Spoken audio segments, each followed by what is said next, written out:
2021ခုနှစ်ဩဂတ်လ9ရက်ဒီနေ့ကလီယိုနယ်မက်ဆီရဲ့ဖန်တွေနဲ့ဘာစီလိုနာပရိသတ်တစ်ခုလုံးဆွားသွားခဲ့ရတဲ့ဘာစီလိုနာနဲ့လီယိုနယ်မက်ဆီရဲ့ရင်းနှီးစရာလမ်းခွဲမှုကြီးဟာ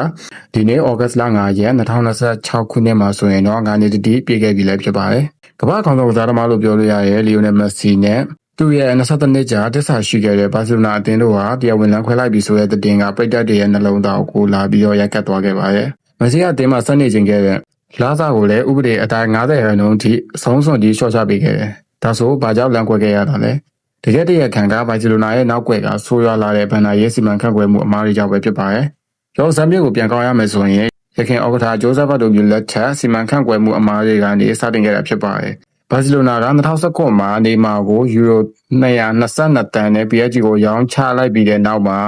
အသင်းတော်ဝင်ရှိသူတွေကအတင်းစလိုနဲ့ငွေတွေကိုအလဟတ်သုံးစွဲခဲ့ကြတဲ့ပုံစံဖြစ်သွားပါတယ်။စစ်မှန်တဲ့အသင်းတိဆောက်မှုမရှိဘဲနဲ့ကစားသမားတူးချင်းစီကိုကာလာပေါက်စေတဲ့ပိုလွန်တဲ့ပြောင်းရွှေ့ခြင်းတွေနဲ့ဘိုးပြန်လာစာတွေပေးခဲ့ရတာဖြစ်ပါတယ်။အဲ့ဒီအချိန်တုန်းကမက်ဆီပြီးရင်အသင်းမှာလာစာအများဆုံးရနေတဲ့သူကယူရိုတန်120နဲ့ခေါ်ယူထားတဲ့အန်တိုနီယိုဂရစ်မန်ဖြစ်ပြီးတော့တပတ်ကိုလာစာယူရို9သိန်းကျော်တိရရှိခဲ့ပါတယ်။လူရလာစာအများဆုံးကတော့ကွင်းလက်လူဖရန်ကီဒီကြောင်ဖြစ်ပြီးတော့တပတ်ကိုယူရို9သိန်း6000ကျော်ရရှိနေတာဖြစ်ပါတယ်။အဲ့ဒါကဘလုံးလောကတစ်ခုလုံးရဲ့လာစာအမြင့်ဆုံးတော့တန်စရင်ထဲမှာအန်နာစာတင်ကစီယိုနယ်ဒို PSG ကနေမှာမြန်မာကရီယယ်မက်ဒရစ်ရဲ့အမ်ဘာပေတို့နဲ့အပြိုင်ကမ္ဘာအဆင့်9နဲ့6ဝန်းကျင်မှာအသီးသီးရပ်တည်နေလောက်အောင်ကိုများပြားလွန်တဲ့ပမာဏတွေဖြစ်ပါတယ်။ဒါတွေမကသေးပဲနဲ့ဖီလစ်ကော့တင်ကိုအတွက်ယူရိုတန်160အော့စမာဒမ်မီလီအတွက်ယူရိုတန်135စတဲ့အစားမတန်များပြားတဲ့ပြောင်းရွှေ့ခြင်းတွေအပြင်ကိုမှအသင်းကကစားသမားဟောင်းတွေကိုတက်တန်တိုးတဲ့အခါမှာလည်းကမ္ဘာအမြင့်ဆုံးလာစာတွေကိုပေးခဲ့တာကြောင့် COVID-19 ကပ်ရောဂါလည်းရောက်လာတဲ့အချိန်မှာ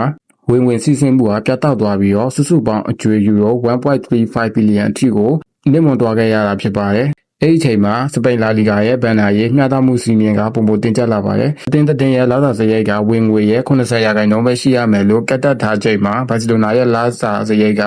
100တက်လာပြီးတော့130%အထိဖြစ်နေခဲ့တာပါ။မက်ဆီကသူ့ရဲ့အသင်းကိုကဲတင်ဖို့အတွက်သူ့ရဲ့လာစာကိုဥပဒေအရရှော့ချလို့ရတဲ့အများသောပမာဏဖြစ်တဲ့90%ကိုရှော့ချပေးခဲ့ပါတယ်။ဒါပေမဲ့အခြားကစားသမားတွေရဲ့မိုးပြန်လာစာတွေကြောင့်ဘာစီလိုနာရဲ့လာစာစရိတ်က95%မှာရှိနေစေမို့လို့လာလီဂါကစားသမားအသစ်အဖြစ်မပုတ်တင်ခွင့်မပြုခဲ့ပါဘူး။အသင်းအောက်ကထားအသစ်ဖြစ်လာတဲ့လာပေါ်တာကအသင်းရဲ့ရုပ်တံမှုပိုင်ခွင့်ကိုနှစ်ပေါင်50ကြာရောင်းစားရမယ် CBCD ဆိုတဲ့အဲ့ဒီဒီကိုရင်းပယ်ခဲ့ပြီးတဲ့နောက်မှာတော့ရွေးချက်စရာလောကမရှိတော့ပါဘူး။အဲဒါကြောင့်စီမံခန့်ခွဲသူတွေရဲ့နှစ်ပေါင်းများစွာအမှားယွင်းတွေကြောင့်ပေးဆက်လိုက်ရတဲ့တန်ကြီးကတော့အတင်းရဲ့တမိုင်းတစ်လျှောက်အကြီးကျယ်အခမ်းအနားဆုံးကနဝင်ကြီးကိုမျက်ရည်တွေနဲ့လက်လွတ်လိုက်ရခြင်းပဲဖြစ်ပါတယ်။ဒီဖြစ်ပျက်က9နှစ်တောင်ရှိပြီဆိုရင်လည်းကျွန်တော်တို့ရဲ့ရင်ထဲမှာတော့အမြဲတမ်းမရလို့ပဲခံစားနေရစေဆိုတာမက်ဆီဖန်တွေအားလုံးလည်းဒီလိုပဲခံစားနေရမယ်လို့ကျွန်တော်နားလည်ပါတယ်။